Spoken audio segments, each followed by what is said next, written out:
Sahaviryan karavavahai tejasvinavaditamastu ma vidvishavahai.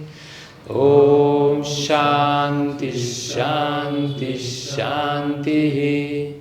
Om Jaya Shri Krishna Chaitanya Prabhu Nityananda Shri Advaita Gadadhara Srivasadi Gaura Bhakta Vrinda. Hare Krishna Krishna Krishna Hare Hare, Hare Rama Rama Rama Hare Hare. Jai. So we continue with the first lesson of the thematic study of the Bhagavad Gita. But before we start, I would like to make a short overview of this Panchanga Nyaya thing that we're supposed to be not experts, but we're supposed to know about it. And because I had some understanding on this Panchanga Nyaya since many years, but last year we have studied the Nyaya Sutras by Gautama, by the mercy of our compilers of this wonderful study guide that we had. And there are, I'm sure also Chandra Prabhu can attest to it. My understanding of this Panchanga Nyaya became better, deepened. And since we will use Panchanga Nyaya, has been used in the study guide a lot. And then since also we have to try to train ourselves to think in this way, at least not all the time, but maybe at least while we study scripture or present scripture. So I wanted to make short introduction on this Panchanga Nyaya. So Pancha means five, Anga means limbs, Nyaya means logic. Panchanga Nyaya explains the proper way of presentation of spiritual knowledge. How do you present knowledge? And also how you understand, of course, because you cannot present unless you understand something. So this is explained in the Nyaya school of Vedic thought. As we know, there are 6 Saddarshanas, they're called. There are 6 schools, 6 Vedic schools. We have what is called Nastika schools. These are the Buddhists, the Jains, the Charvakas. They don't accept the Vedas. Therefore, Buddhists are called atheists, only on the basis of non-acceptance of the Veda. They may even speak about soul or some spiritual things, but they're not accepted as theistic school because they reject the Vedas. Then these are the Nastika schools. We are speaking about Indian philosophy. And then there are Astika schools. Astika means literally, it is so. Vedas are correct. So inside these Astika schools, there are 6 of them. And Nyaya is the first one. They are usually studied in this way. Nyaya, they studied in pairs. So Nyaya and Vaisheshika, and then Sankhya and Yoga, and then Karma Mimamsa and Vedanta. So these are the 6 orthodox, you can say, Vedic schools which base their teachings on the Veda because they accept the Veda as Pramana. Therefore, we had discussion just before the class.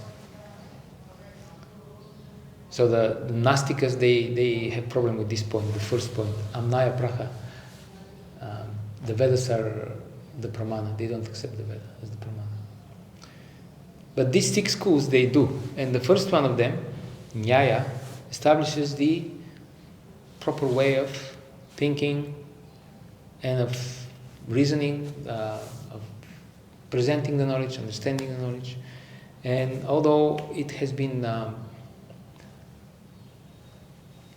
developed by these Nyaya people, well, first of all, in the beginning, not in the beginning, there is no beginning. Traditionally, in the previous ages, these 6 schools were just part of the Vedic philosophy, we can say. So they were unified. There were just different aspects, different departments of knowledge. Just like in the university, if you study, for example, law, then you have different departments. You study civil law, then you study constitutional law, so many things.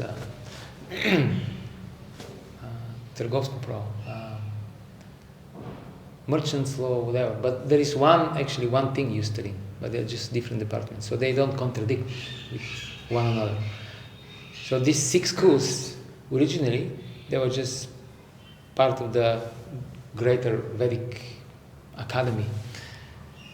And they were elaborating on different aspects of Vedic knowledge. Logic, Nyaya, then atomic theory, Vaisheshika, then Sankhya, the analysis of the material world, then yoga, how to control the mind, what is the mind, what is the subtle body, and then Karma Mimamsa, how to perform sacrifice, how to be a pious person, and then Vedanta.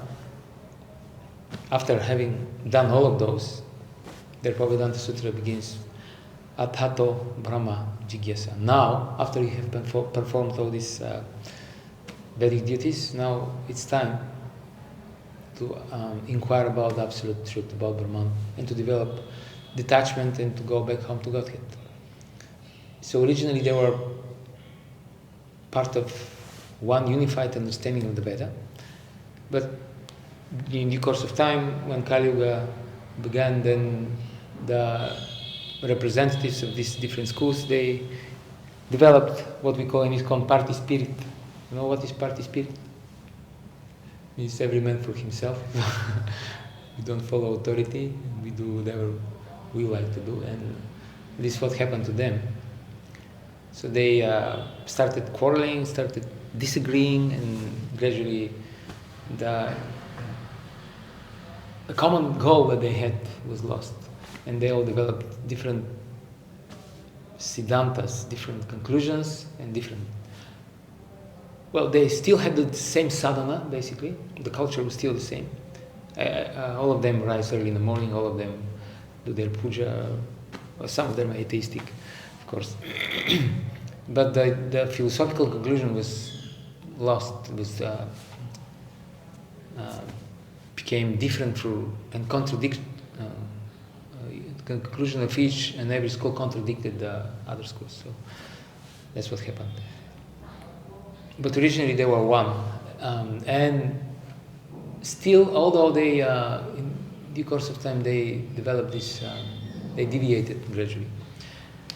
Still, they have some part of their teachings that are correct, all of them. For example, all of them accept that there is a soul, spirit soul, which is eternal. All of them, they accept that the goal of philosophy is to attain liberation from suffering. All of them accept the reincarnation, that there is a law of karma, like this. And this Panchanga Nyaya that was developed mainly in this school is accepted by our acharyas. So there are certain teachings that are accepted widely. For example, everybody does some type of yoga. This is the Patanjali school. The Mimamsakas, they have developed hermeneutics. They have developed the way, the knowledge, how to understand the Shastra. So our acharyas also accept these points. There are some points that are accepted. So what I want to say is that this Panchanga Nyaya is accepted by our acharyas, by Jiva Goswami, by Baladevi Vibhushan, and Srila Prabhupada also is using this system, although he doesn't specifically always emphasize it. So, in short,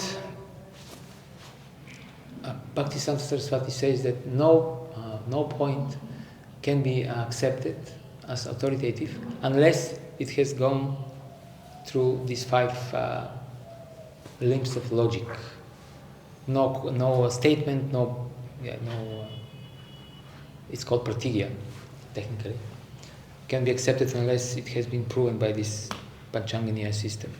So it is very simple, straightforward. The first part of these 5 is called pratigya, which means thesis, and it is the point that you want to establish. Then the second part is called hetu, or reason. It gives the reasons why what you have said in the first part is true. Okay. And then the third part is called udaharana, which means examples. You give example how to, which will help the person that you're presenting this knowledge to understand what you're saying in the pratigya. So this example should be from his field of expertise, something that he can relate to. And then the fourth part is called upanaya, just like Upanishad. Upanishad means what has been learned by the disciple when he stays close to his guru. Upanaya means it brings the discussion closer for understanding. I'll explain a little later what that means. And then the fifth part is called nigamana, or conclusion, or basically you repeat what you have said in the beginning. And also there is usually quotations from Shastra which prove your point.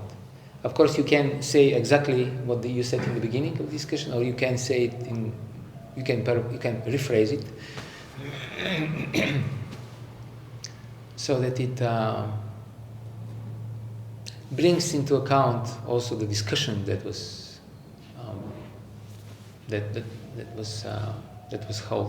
held, so that you include all these points that you presented, and hopefully they were understood by the audience. So now the classical example for all this is so this is the pratigya, your thesis. There is fire on the top of the mountain. This is what you want to prove, this is what you want to establish, this is your thesis. There is fire on the top of the mountain. Then the second part, reason, is because there is a smoke. So this is the why there is fire on the mountain. So these first two are kind of theoretical. You just make these statements and then the person is listening. And then usually he will develop a doubt. Why you're saying this? I don't see, let's say, I don't see fire. Why I should believe you? Then, therefore, the third part, where you give an example, is the part where you try to come in contact with this person, to come closer to him, so that he can understand what you're saying. Therefore, you give an example from a field that he's familiar to. So the example is, when there is smoke, there is a fire, just like in the kitchen. So let's say this person is a cook, and he has been cooking, just like in Gurukula, the boys used to cook. So he cooks on fire, so he knows. And everybody is supposed to know, when there is fire, there is a smoke.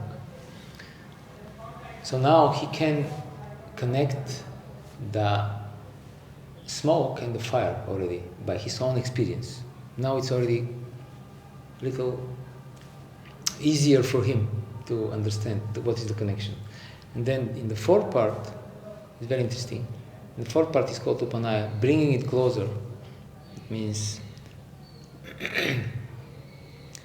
you have stated your thesis, which is theoretical. He doesn't know, he doesn't understand, maybe even. Then you have stated your reasons why what you said is true. Then you have given an example showing that there is connection that he knows about between fire and smoke. And now here in the fourth one, you point out again there is smoke on the top of this mountain. You understand? Now there is smoke on the top of the mountain. So now the example was from his own experience. Let's say he's a cook or whatever. there is a connection between fire and smoke in your own field of activity. And then he will say, yes, that's true. So now in the fourth one, you're pointing out to the reality right now in front of his eyes that he doesn't see. And you explain now the same thing that applies in the kitchen that you're familiar with applies right now in the case that we are discussing. On the top of the mountain there is the same smoke. You see? You basically say the same thing, but the udaharana is from his own field of activity that he's familiar, and the top of the mountain and the smoke there is something unfamiliar to him. It's unknown. It's terra incognita. And now you just brought this nearer to him so that he can make the connection and understand. And then after he has seen the connection between what you explain and what he knows, and he has made the connection with the reality right now in front of his eyes, then the fifth part is called nigamana. Then you repeat again the first point. Therefore there is fire on the top of the mountain because there is smoke. And then he will understand. Hopefully. So therefore logic, for many years I was thinking that logic is predominantly for debate. You want to defeat the other person. You want to establish your own superiority. But when you study this Nyaya, you understand that actually logic is understood more as a communication tool.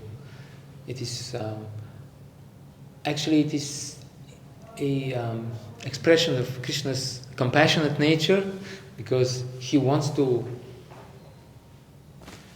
explain all this spiritual knowledge, spiritual truth to us, and he wants to do it in the best possible way. Therefore, he has given this system of logic so that we can come in contact with people around us and give them superior knowledge and help them in this way. This is what logic is all about. It is not so much, although there is also this part of logic, how you can argue with someone, and how if somebody argues with you, how you can catch him if he's trying to manipulate you.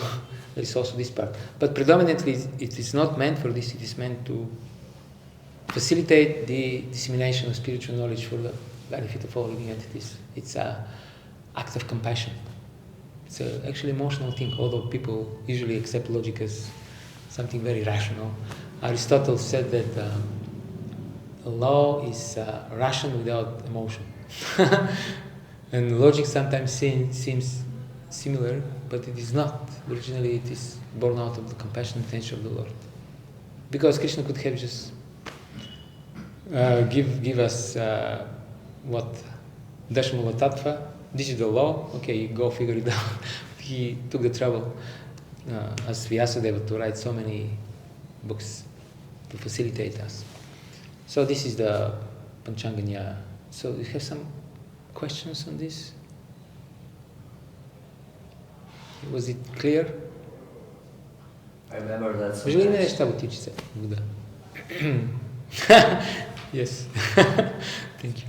I remember that sometimes there was also a part of expressing a doubt. If this exists, where it will be in this fire. Yes. Usually after you say something, so this is the pratigya, and then you explain why. The doubt can come up already when you say something. People usually, sometimes they don't even wait for you to state your reasons. But usually it comes after the reason, after the hetu. Then in the mind at least of the person, maybe he will not voice the doubt, but there will be some doubt. Why? Why there is fire on the top of the mountain? I don't see any fire there. Why are you saying there is fire? Usually this is the part. It's not explicitly stated here, but the examples that you give are, and the Upanaya, the third and the fourth part, are actually meant to deal with the doubt, because the doubt will come up unavoidably. In all cases, because we don't have the first-class intelligence usually. And even if you have first-class intelligence, people want to know why. So this is the place for the doubt. The other system, there is a specific doubt, then, but we're using this one. All right. Is this okay? So now, Adhikaranus, where are we? You can turn it out. Turn it off.